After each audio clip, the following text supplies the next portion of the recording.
শুধু দর্শক মণ্ডলী, বিরতির পরে আবার আমরা ফেরত আসলাম আমাদের খুব জনপ্রিয় program law with barrister Monowar Hossain. Barrister Monowar Hossain কমিউনিটিতে অতি সুপরিচিত। তিনি গত 25 বছরের অধিক সময় ধরে প্র্যাকটিসিং ব্যারিস্টার এবং ইমিগ্রেশন বিষয়ে মানুষকে সাহায্য করেন এবং পরামর্শও দিয়ে থাকেন। ওনার চেম্বারে সবসময় মানুষজন এইসব বিষয়ে হেল্প নিতে আসেন। দর্শক, আপনারা যারা ওনার থেকে এই মুহূর্তে দিক নির্দেশনা চাচ্ছেন, আমাদের স্টুডিও লাইনে ফোন করতে পারেন। সেটি হলো 0203-515-5788। এই নম্বরে আপনারা ফোন করবেন। মনোয়ার ভাই, আমরা বিরতির আগে আমরা দর্শকদের প্রশ্ন নিয়েছি, আপনিও অনেক কিছু বলেছেন। তারপরে আমার দুটো বিষয় আমি আবার আরেকটু দর্শকদের সুবিধার্থে সেটি হলো যে যেটি জানতে চাই, সেটি হলো যে আপনি একটা ক্যালকুলেশন করে বলেছেন যে মনে করেন ওনার বেতন 22,000 টাকা, ওনার হাজব্যান্ড 22,000 পাউন্ড, হাজব্যান্ড অ্যান্ড ওয়াইফের যে হাজব্যান্ডের সেভিং নাই কিন্তু ওয়াইফের বাংলাদেশে 22 লাখ টাকার মতো সেভিং আছে। কিন্তু আপনারা লয়াররা আছেন, আপনারা এটি ক্যালকুলেশন করে এবং চিঠিপত্র লিখে ওনাদেরকে আপনারা বলে দিতে পারবেন যে কতটুকু হতে পারে এবং আপনারা সাহায্য করতে পারবেন, তাই তো? মনে হয় একটু যদি এই ব্যাপারে একটু ব্যাখ্যা দেন। না, এটা খুব এক্সপার্টিস লাগে জি, যখন এই ক্যাশ সেভিংসটা। জি, কারণ স্পেসিফাইড রিকোয়ারমেন্ট আছে, ব্যাঙ্ক স্টেটমেন্ট কী করতে হবে, কী এক্সপ্লেনেশন দিতে হবে, সোর্সের ব্যাপারে এক্সপ্লেনেশন অনেক কিছু আছে এবং ক্যালকুলেশনটা এভাবে দিতে হবে। হঠাৎ করে এইভাবে দিলে এখন কিন্তু হিউজ অ্যামাউন্ট, যারা কোনো কিছু ইনকাম করে না জি, তাদের কিন্তু একেবারে 1 কোটি টাকার উপরে লাগবে। কারণ 29,000-কে আপনি যদি আড়াই দিয়ে ভাগ করেন, গুণ করেন, কত হয়? অনেক টাকা। আমার তো হাতে ক্যালকুলেটর নেই। তারপরে আবার 16,000 পাউন্ড অ্যাড করেন, হিউজ। এটা কয়জন পারবে? I don't know. আচ্ছা, তাহলে মনোয়ার ভাই, এখন এটি তো একটি প্রশ্ন হলো যেটিতে আমরা সেভিংস, কিছু শর্টফল যাদের থাকে তারা তো অবশ্যই পারবে, এটা ফুলফিল করতে পারবে ইজিলি। আচ্ছা মনোয়ার ভাই, মনে করেন তবেও আমাদের ক্লায়েন্ট আছে, জি, এক্সাম্পল আছে, ওই পুরো সেভিংস দেখিয়েও তারা চলে আসছে। এখানে একটা জিনিস চিন্তা করা দরকার, কতগুলো কাপল আছে, ফ্যামিলি আছে, মনে করেন ফুল ফ্যামিলি একেবারে স্পন্সর সহ আজকে 10 বছর ধরে 5 বছর ধরে তার নিজের দেশে আছে, জি, ফর এক্সাম্পল বাংলাদেশে আছে, জি, আর ওরা আবার এখানে সেটেল ব্যাক করতে চাচ্ছে। জি, তো সেটেল ব্যাক করার জন্য হাজব্যান্ড তো ব্রিটিশ সিটিজেনশিপ আছে, জি, হয়তো বাচ্চাদেরও সিটিজেনশিপ থেকে ওয়াইফের নাই অথবা বাচ্চাদেরও নাই, জি, এখন উনি এখানে ফুল ফ্যামিলি নিয়ে আসতে চাচ্ছেন। ওই থ্রেশহোল্ডটা মিট করতে হবে। এই জায়গার মধ্যে থ্রেশহোল্ড মিট করতে, থ্রেশহোল্ড মিট না করলে কী করবে? উনি তো এখানে কাজ করে না, মিট করবে কী করে? জি, এখানে আরও স্পেশাল কেয়ার নিতে হবে। সম্ভব ওরা রিসেটেল করার জন্য within view to settle in this country, মানে স্পন্সর তার ফুল ফ্যামিলি নিয়ে চলে আসবেন। সেখানেও তিনি সেভিংস ইত্যাদি এগুলো নিয়ে রিলাই করতে পারে, আসতে পারে। ধন্যবাদ মনোয়ার ভাই। এই প্রসঙ্গে আপনি একটু টাচ করেছিলেন, তারপর আমি একটু দর্শকদের সুবিধার্থে আবারও জিজ্ঞেস করছি। সেটি হলো যে মনে করেন আমি আমার স্ত্রীকে আনবো বাংলাদেশ থেকে, আমার এখানে বেতন হলো মাত্র 20,000 পাউন্ড, আমি আজডায় কাজ করি বা এরকম কিছু একটাতে কাজ করি। এখন আমার আর কোনো সেভিংস নেই, কিন্তু আমার বড় ভাই আছেন, মনে করেন আপনি সাহায্য করতে পারবেন কিনা এবং কিভাবে সাহায্য করতে পারলে খুশি হব। জি, বলেন। জি, তারপর তাহলে এটা কিভাবে করা যাবে, কিভাবে আমার স্ত্রীকে আনতে পারবো আমি? থার্ড পার্টি, যেটা বলছি, থার্ড পার্টি সাপোর্ট এটা সম্ভব যদি তার একজন থার্ড পার্টি ক্লোজ রিলেটিভ হতে হবে, ফ্যামিলি মেম্বারের মতো ক্লোজ, এবং হলে এটা তাকে করতে পারে, অ্যাসিস্ট করতে পারে যদি তার সেরকম ফাইন্যান্সিয়াল স্ট্রেংথ থাকতে পারে, তার সেই ক্যাপাসিটি থাকে, অ্যান্ড এটা genuine offer of financial help তাকে বলে। কারণ ওই ফ্যামিলিটা আসার পর মেনটেন্যান্সের দায়িত্ব থাকবে তার উপর। জি, এটা সম্ভব।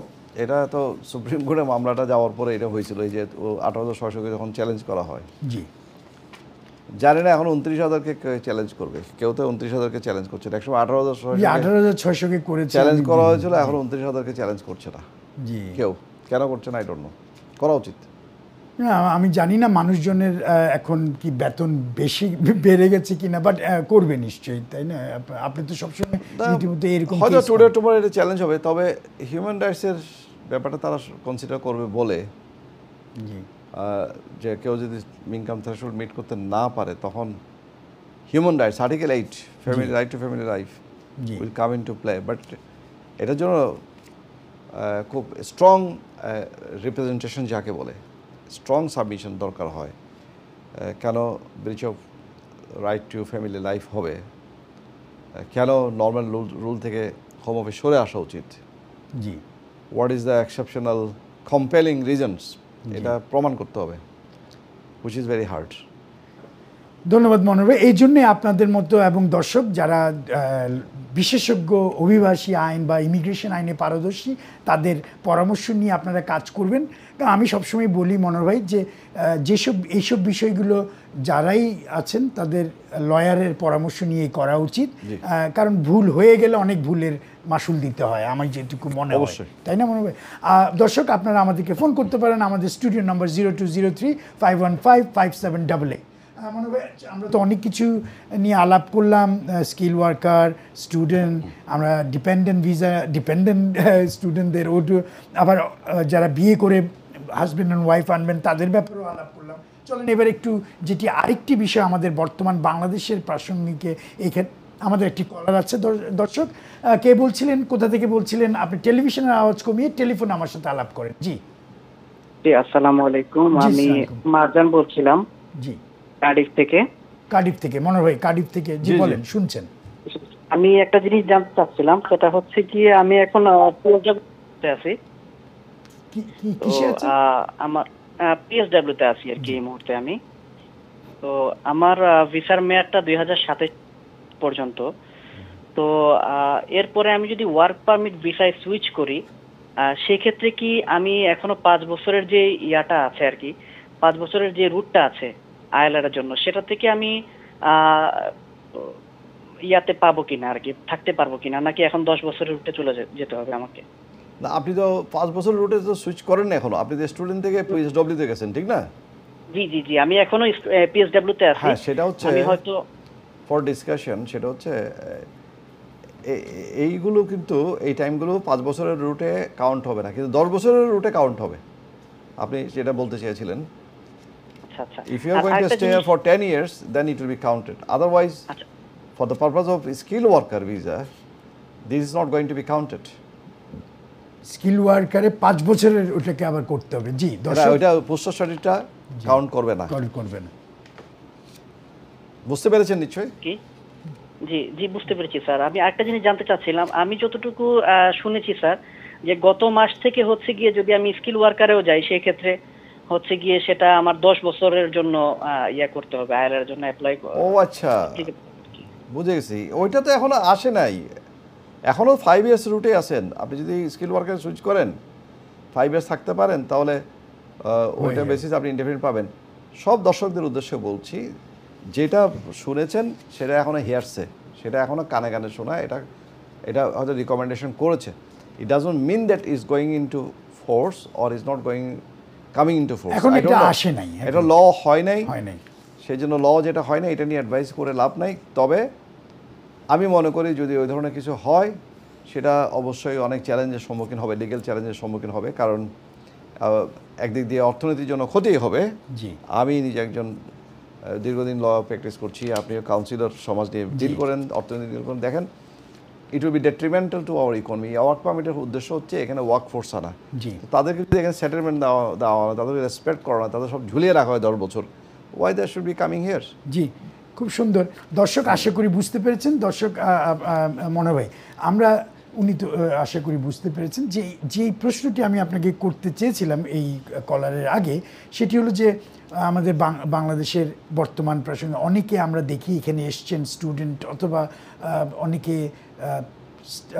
ওয়ার্ক স্কিল ভিসা এসেছেন, কিন্তু তারা অনেকে অ্যাজাইলেম নিচ্ছেন, তারা রাজনীতিক আশ্রয় বা অন্যান্য হিউম্যান রাইটে। এখন আপনি যদি এই, আমার আরেকটি কলার আছে, আমি কলার নিই আজকে। আমার কলার ভালো আছেন? জি দর্শক, আপনি আমাকে টেলিফোনে কথা বলেন, টেলিভিশনের আওয়াজ কমিয়ে। কে কোথা থেকে বলছিলেন?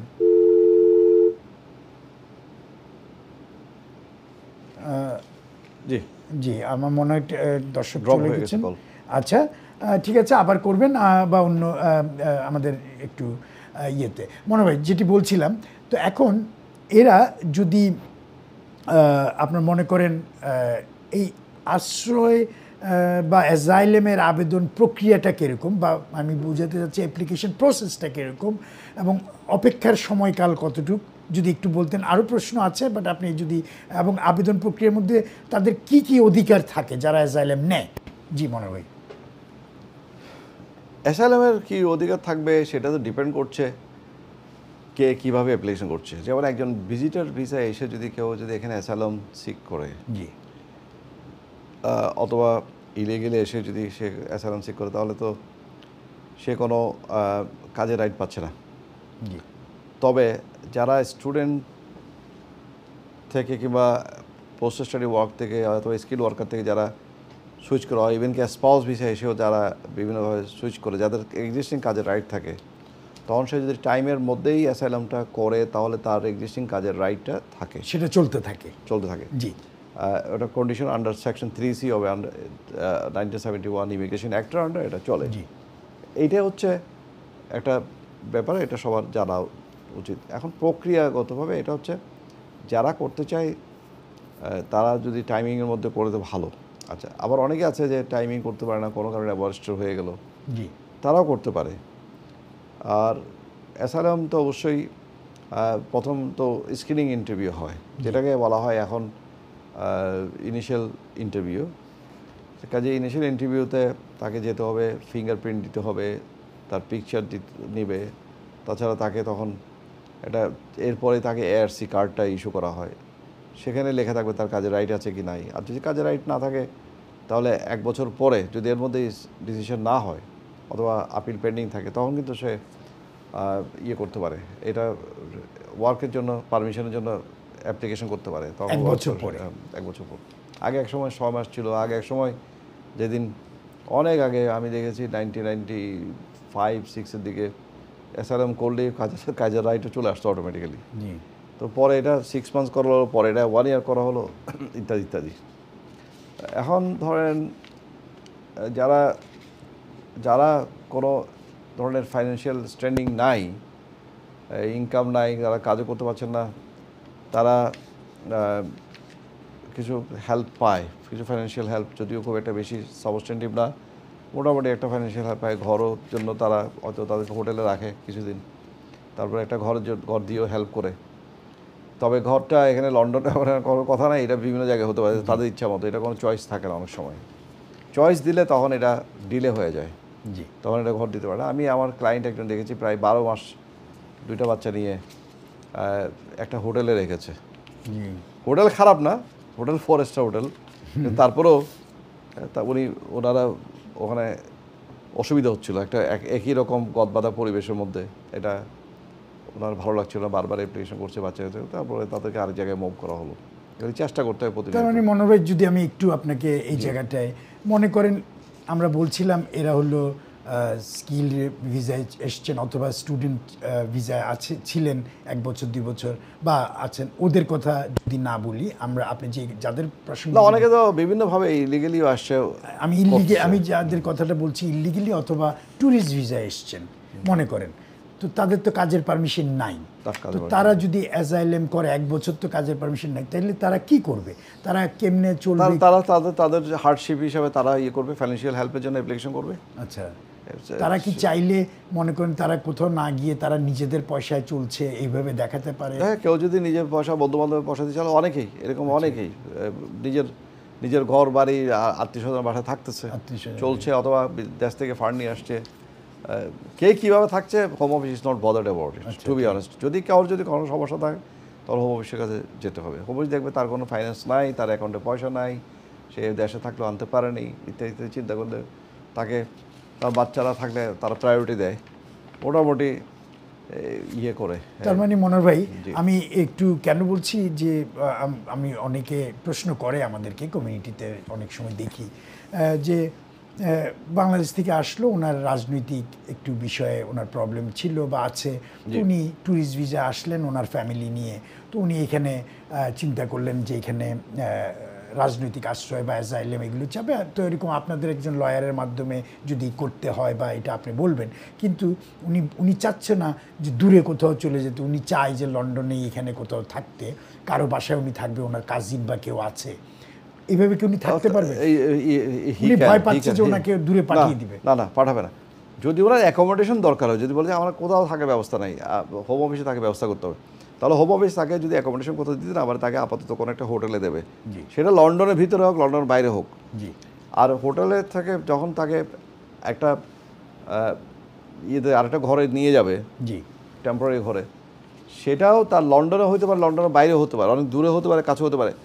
তার কোনো চয়েস যদি দিতে পারে ইচ্ছা করলে, যে হ্যাঁ তার স্কুলের বাচ্চারা যেখানে পড়ছে অলরেডি, অনেক সময় হইতে পারে সেরকম, অনেক স্টুডেন্ট হিসেবে আসার পরে 2 বছর থাকার পরে অ্যাপ্লাই করছে, মনে করেন তার বাচ্চা অলরেডি একটা স্কুলে আছে, তার হসপিটালে এখানে আছে, ট্রিটমেন্ট চলছে, তার আত্মীয় স্বজন এখানে আছে, বিভিন্ন গ্রাউন্ডে সে রিকোয়েস্ট করতে পারে যে তার এই জায়গায় থাকা উচিত, এরিয়াতে বলতে পারে।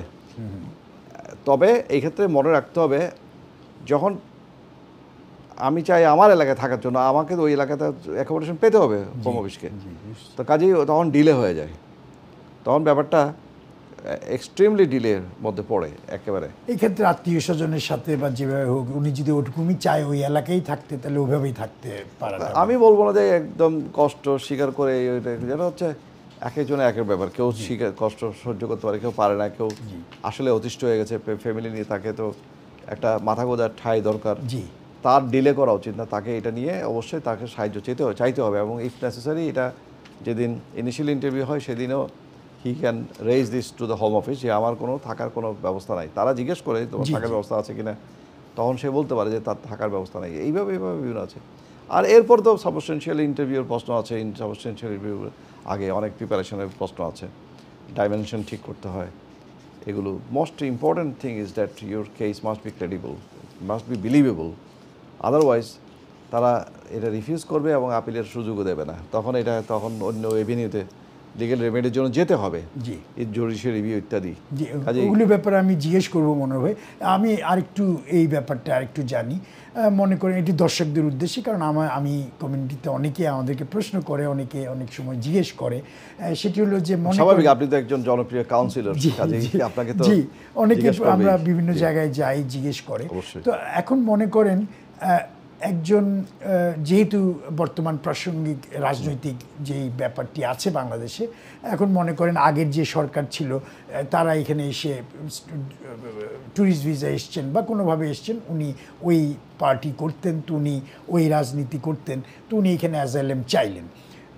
ঠিক আছে, আপনি বললেন ওনাদেরকে, আপনারা যারা লয়ার আছেন আপনারা করবেন, কিন্তু মনে করেন যারা এখানে রাজনৈতিক অলরেডি রাজনৈতিক আবেদন করেছেন, অ্যাজাইলাম অ্যাপ্লিকেশন করেছেন, কিন্তু তারা আগের সরকারের কথা, মানে এই সরকার যেটি আসবে সেই সরকারের, মনে করেন যে একটি সরকার ছিল না, সেই সরকারের কথা বলে যে আমরা অ্যাজাইলাম প্রার্থী, এখন সেই সরকার চলে আসছে, এখন সেই সরকার চলে, তাদের কি হবে? তারা প্রশ্ন করেছে অনেকে আমাকে। এগুলি তো আমরা প্রতিনিধিত্ব পাচ্ছি, এই সিচুয়েশনগুলো দর্শকদের উদ্দেশ্যে বলছি, প্রতিনিধিত্ব এটা পাচ্ছি যে মনে করেন ফর এক্সাম্পল, এটা ফ্রিলি বলে ফেলি যে অনেকে আছে বিএনপি করছে, জামাত ইসলামী করছে, এখন অ্যাসাইলাম চেয়েছে, এখন মনে করেন ইন্টারভিউ হয়ে গেছে, তাদেরকে প্রথম জিজ্ঞেস করা হয় অনেক সময় যে এখন তোমার দেশে যেতে অসুবিধা কি, এখন তারা আওয়ামী লীগ নাই, তোমার যে ভয়ের কারণটা ছিল।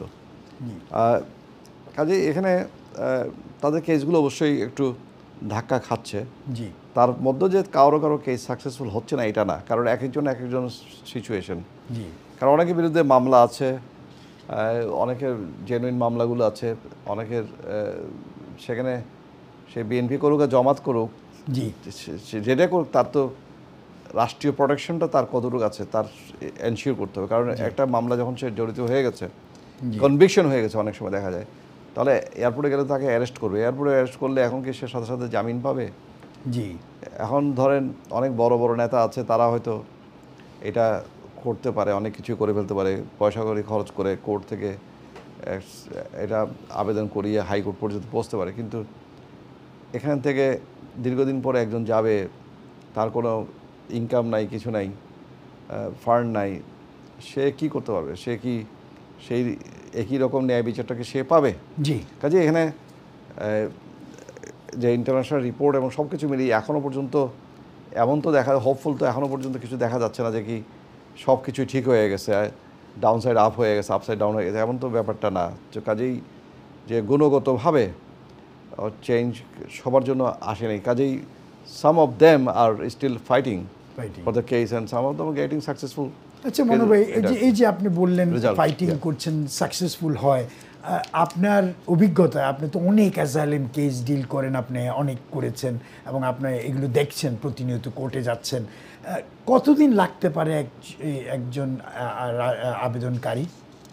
আমার কাছে কোনো ক্লায়েন্ট আসলে যদি এই প্রশ্নটা করে, আমি বলি ভাই আপনার কেসটা 1 মাসও লাগতে পারে, 3 বছর লাগতে পারে, 5 বছর লাগতে পারে, ধৈর্য ধরতে হবে। কারণ যদিও হোম অফিস বারবার চেষ্টা করে তারা এক্সপিডাইট করার জন্য, এগুলি সব কিছু এক্সিলারেট করার জন্য পারে না, কারণ অসংখ্য লোকজন অ্যাসাইলাম সিক করেছে, শুধু বাংলাদেশ নয়, ওয়ার্ল্ডের বিভিন্ন দেশ থেকে আসছে। কাজেই এটা বুঝতে হবে। আর সেই ক্ষেত্রে তাদের কেস সরকারের লিমিটেশন আছে, একটা কেস টু কেস বেসিস এটা সব ডিল করতে হয়, ইনকোয়ারি করতে হয়, ইন্টারভিউ করতে হয়, ফাইল রেডি করতে হয়। এই জন্য দেখা যায় এটা টাইম লাগে। স্ক্রিনিং ইন্টারভিউ করার তো সময় লাগে না, কিন্তু সাবস্টেন্টিভ ইন্টারভিউ দেখা যায় কেউর 2 মাস পরে হয়, কেউর 1 বছর পরে হচ্ছে। আবার কাউকে দেখা যায় ডিসিশন 1 সপ্তাহ পরে দিয়ে দিচ্ছে, কাউকে দেখা যায় ডিসিশনটা তারা 1 বছর ডিলে করছে, কারণ এক একজনের কেস এক এক রকম।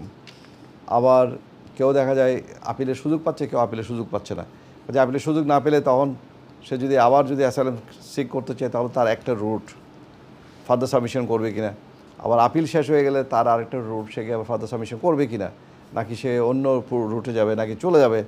তারপরে যে আপিলে চলে গেল, তার আপিল সাকসেসফুল হওয়ার জন্য সে এটাও টাইম লাগে, এটা প্রিপারেশন, এগুলি সব সময় সাপেক্ষ ব্যাপার। কেউ যদি অ্যাসাইলাম সিক করেন এমনি, আমি জাস্ট জেনারেলি বলবো 1 বছর তাকে ধৈর্য ধরতে হবে অন্তত, মিনিমাম। আচ্ছা মনোজ ভাই, আপনি খুব সুন্দর করে বলেছেন, দর্শক আশা করি আপনারা বুঝতে পেরেছেন। আমরা অ্যাসাইলাম বা যেটি রাজনৈতিক আশ্রয় বা অন্যান্য যেই হিউম্যান রাইটস গ্রাউন্ডেও আছেন, এইসব ব্যাপারে আমরা কথা বলছিলাম। দর্শক আপনারা আমাদেরকে ফোন করতে পারেন, আমাদের স্টুডিও লাইন হলো 0203-515-5788 এবং আপনারা এই প্রোগ্রামটি দেখছেন, সেটি হলো ল উইথ ব্যারিস্টার মনোয়ার হোসেন, যিনি কমিউনিটিতে অতি সুপরিচিত, সবাই ওনাকে চেনেন। 25 বছর ধরে বোধহয় আপনি প্র্যাকটিসিং ব্যারিস্টার আপনি করছেন, তাই না মনোজ ভাই? সবাইকে সেবা দিয়ে যাচ্ছেন। মনোজ ভাই, আরেকটি প্রশ্ন এই অ্যাসাইলাম কেসের উপরেই, যে সেটি হলো আপনি একটুখানি টাচ করেছেন, যে যদি কোনো রাজনৈতিক আশ্রয় আবেদন যদি বাতিল হয়, মানে রিজেক্ট হয় খুব তাড়াতাড়ি, এখন আপিল করা অথবা পুনরায় আবেদনের সেরা আইনগত বা হোয়াট আর দ্য প্রসেস আর উপায়গুলো কি কি? কাউকে যদি আপিলের সুযোগ দেওয়া হয়, তাহলে আমি মনে করি যে তাকে আমরা অ্যাডভাইস করি যে ফার্স্ট রেমেডি যেটা, এটাকে অ্যাভেল করা। সেখানে ফার্দার অ্যাপ্লিকেশন চেয়েও তার অ্যাসাইলামের আপিলে গিয়ে আপনি একটু যদি খোলেন ফার্স্ট রেমেডি, আপনি একটু। ফার্স্ট রেমেডি হচ্ছে তার আপিলের যদি সুযোগ থাকে, তাহলে সে আপিলে যাওয়া, আপিল করা। আর যদি আপিলের সুযোগ না থাকে, তখন কি করবেন? ওইটাই হলো প্রশ্ন। আপিলের সুযোগ না থাকলে তখন ফার্দার সাবমিশন করা যায়, অর এটাকে চ্যালেঞ্জ করা যায়। কারণ আপিলে যখন সুযোগ দেয় না, তখন আমরা বলি এটা সার্টিফাই করেছে, সেক্রেটারি অফ স্টেট, সেটা সেকশন 94 বলা হয় সার্টিফিকেশন। সেটা হচ্ছে your case is manifestedly unfounded, so unfounded that there is no basis for your claim or we do not believe your case, এবং সেখানে এই কেসের ফাউন্ডেশনটা নড়ে বলে বেশি উইক, যার কারণে তারা বলছে। এখন এক্ষেত্রে হোম অফিস অনেক সময় ভুল করে অ্যাসেসমেন্ট। হতে পারে যে অ্যাপ্লিক্যান্ট কথা বলতে পারেনি ঠিক মতো, হতে পারে ভুল রেকর্ড করা হয়েছে তার বক্তব্য, হতে পারে মিসআন্ডারস্ট্যান্ডিং, হতে পারে তারা হোম অফিস তার কেসটাকে মিসআন্ডারস্ট্যান্ড করেছে, ওর আন্ডারমাইন করেছে, ওর প্রপারলি অ্যাসেস করতে পারেনি, অথবা কোনো একটা এভিডেন্স পৌঁছাতে পারেনি, দেরি হয়ে গেছে, অথবা পাঠানো হয়েছে হোম অফিস পায়নি। এটা পেলে হয়তো হোম অফিস এইভাবে বলতে পারতো না। সেক্ষেত্রে what we go for judicial review, pre-action. আমরা জুডিশিয়াল রিভিউ প্রসেসে চ্যালেঞ্জ করতে পারি, আমরা আপার ট্রাইব্যুনালে যাব বলে প্রি-অ্যাকশন করে, যে আমরা বলতে পারি যে আমরা এই ডিসিশনটাকে কোর্টে চ্যালেঞ্জ করব। 14 ডেজের আমরা টাইম দিই নর্মালি হোম অফিসকে এটা ডিসিশন ওভারটার্ন করার জন্য। তাকে হয় ওভারটার্ন করে নতুন ডিসিশন দাও, ওরা আপিল রাইট দাও, অথবা রিকনসিডারেশন করো, কিছু একটা করে। তখন দেখা যায় হোম অফিস কোনো সময় রিকনসিডার করে আবার আগের মতো ডিসিশন দিতে পারে, কিন্তু মনে হয় অথবা এখানে- আপিলে রাইট দিতে পারে। জি, এই মনে হয় যদি এইখানে জুডিশিয়াল রিভিউ যেটি আপনি করবেন, যদি জুডিশিয়াল রিভিউর জন্য আপনি যে আবেদনটি করেন এটি যদি ওরা মঞ্জুর না করে অথবা মঞ্জুর করলে তো হোম অফিস ওটা অন্য চোখে দেখে, তাই না? হ্যাঁ, আপনার অভিজ্ঞতা থেকে। That's very interesting question. একটা হচ্ছে প্রিঅ্যাকশনের প্রক্রিয়ার পর যখন আমরা এটা কোর্টে ফাইল করি যে প্রিঅ্যাকশনের ফেল, জি তখন তো এটা তো এটা জাজের সামনেই যাবে একজন যে মানে যখন আমরা যখন ফাইল করব জাজের কাছে যাওয়ার আগে কিন্তু হোম অফিসের আবারও 21 দিনের টাইম থাকে। হোম অফিস এটাকে অ্যাকনলেজ করে এবং হোম অফিস ইচ্ছা করলে আবার রিকনসিডারেশন করতে পারে। তখন আমরা কনসার্ন অর্ডার দিয়ে কেস উইথড্র করতে হয়। জি আর যদি না হয় তাহলে it will go ahead and one জাজ will make decision on paper. এবং জাজ can also ask for a oral hearing, but normally করে না, নর্মালি অন পেপার দিয়ে দেয়। অন পেপার দিয়ে ডিসিশন দিয়ে দেয় এবং ডিসিশনে পারমিশন যদি গ্র্যান্ট করে তাহলে it will go for substantive hearing. জি সেটা হচ্ছে জুডিশিয়াল রিভিউর হিয়ারিং। জি সেই হিয়ারিংয়ের আগে যদি দেখা যায় কি অনেক সময় দেখা যায় হোম অফিস এসে এটা নেগোশিয়েট করার চেষ্টা করছে, জি ঠিক আছে এই পয়েন্টের উপর এটা হচ্ছে, আমরা এই পয়েন্টে এটা দেখবো, একটা উভয় একটা এগ্রিমেন্ট হওয়ার চেষ্টা করে। তো হয়তো তারা বলছে ঠিক আছে আমরা 3 মাসের মধ্যে আরেকটা ডিসিশন দেবো, অথবা তারা বলছে ঠিক আছে আমি তোমাকে গ্র্যান্ট করবো, আমরা মেনে নিচ্ছি, জি কেস উইথড্র করো, ইত্যাদি ইত্যাদি সিনারি হতে পারে। অথবা তারা বলছে না আমরা ফাইট করবো, জি ফাইট করলে সেখানে হিয়ারিং হবে, উভয় পক্ষ কথা শোনার পর তারপরে কোর্ট ডিসিশন দেবে, এই তো। আর যদি পারমিশন না দেয়, অন পেপার পারমিশন অনেক সময় দেয় না, অন পেপার পারমিশন না দিলে তখন আমরা কি করি, ক্লায়েন্ট যদি এগ্রি করে তখন আমরা এটাকে রিনিউ করি অরাল হিয়ারিংয়ের জন্য। একটা অরাল হিয়ারিংয়ে গিয়ে বোঝানোর চেষ্টা করি যে আজকে দুই পক্ষের দুজন ব্যারিস্টার থাকে, কাউন্সিল, এবং সেখানে আর্গুমেন্ট হয়ে জাজে একটা ডিসিশন দেয়। পারমিশন যদি গ্র্যান্ট করে তখন সাবস্টেন্টিভ হিয়ারিংয়ে দিয়ে চলে যায়, তখন আবার নেগোসিয়েশনের প্রশ্ন আসে। এগুলো দর্শকদেরকে বোঝানো এগুলি খুব কঠিন ব্যাপার। আমি দর্শক তবু আমি জাস্ট চেষ্টা করছি ইজিলি বোঝা কিছু ইয়ে করার জন্য, হাইলাইট করার জন্য। না মনে হয় খুব সুন্দর। দর্শক আশা করি দর্শক আপনারা বুঝতে পারছেন। মনে হয় আরেকটি প্রশ্ন আসে, দর্শকরা সবসময় জিজ্ঞেস করে, আমি জানি না আমাদের আর কতক্ষণ আছে, বাট আমি তারপরেও আমাদের আর 2-3 মিনিট আছে, 2 মিনিট। দর্শক প্রশ্ন করে যে আপনি কতটুকু পর্যন্ত আপনি ওনাদেরকে সাহায্য করতে পারবেন খালি বারবার যদি রিজেক্ট হয়? সুপ্রিম কোর্ট পর্যন্ত যাওয়া যায়, হাইয়েস্ট কোর্ট। আচ্ছা, সুপ্রিম কোর্ট না হলে তখন আবার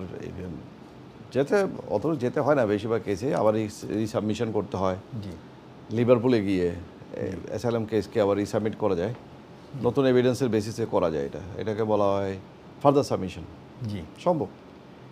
না ধন্যবাদ মনোহর ভাই, আমি শেষ করতে হবে, বাট শেষ করার আগে জাস্ট 1 মিনিট যদি একটা কনক্লুশন জাস্ট ছোট্ট করে একদম আধা মিনিটে শেষ করে দিয়ে আপনার কথা দিয়ে আমি বলবো যে অ্যাসাইলাম কেস অর্থাৎ রাজনৈতিক আশ্রয় বলা হয়, যদি রাজনৈতিক আশ্রয় রাজনৈতিক দল মত এগুলির উপরে নির্ভর করে শুধুমাত্র না, এটার রাজনৈতিক মতামত ছাড়াও একজন রাইটার, একজন লেখক, একজন সাংবাদিক, একজন শিল্পী,